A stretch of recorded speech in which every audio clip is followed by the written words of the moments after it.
So we're doing a single arm skull crusher, and I'll start by saying if you like doing it bilaterally with both arms at the same time, you can totally go and do that. But my case for doing it single arm sometimes, or at least experimenting with it and kind of pushing it on you guys at some point, is because I feel like sometimes in order to get full range of motion, to really get as deep and get that deep stretch on the tricep, I have to maybe move my head in a certain position or move my arm in a position that's just a little easier to navigate when I don't have both dumbbells. If I had both dumbbells right now, I couldn't really kind of move my head a little bit to the side here or whatever I feel is necessary for me to get all the way into this position, right? It's a little easier to navigate when you're only doing one arm at a time. Now, if you feel like you have this technique down with two arms, again, you're totally welcome to do that. But I do feel like for those of you guys that were maybe, if you've ever struggled to get into that really deep stretch position at the bottom and really get the maximum range of motion here, where we're looking at, closing the gap between our bicep and our forearm here, that you might find that doing it single arm just allows you to kind of navigate into that lengthened position a little bit easier when you're just focused on one arm at a time. And so, where you put your feet, I don't care. You can put them down, you can put them up. I don't know why, but I've always done 1 foot up, 1 foot down. It makes no sense. There's no rationale at all. And when it comes to the form, I like to have one hand on the dumbbell like this, and I like to grab the head of the bench here, but again, it really doesn't matter. That's just a stability thing.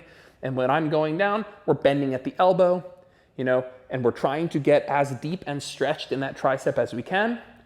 And then we are going up to that lockout position. We're not spending a lot of time in that lockout, just kind of using it to standardize the range of motion from rep to rep. I'll show you on the left side. It's a little bit easier to see.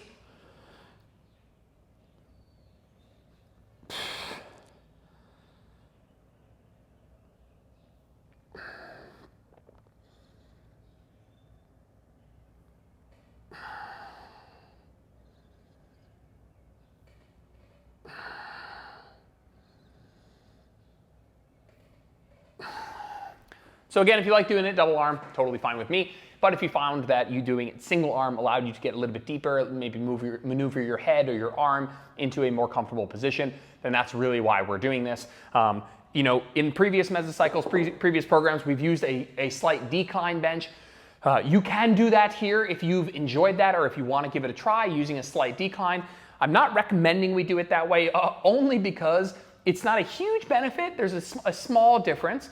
But we're likely going to be doing these back and forth, right arm to left arm, to right arm to left arm, to right arm to left arm.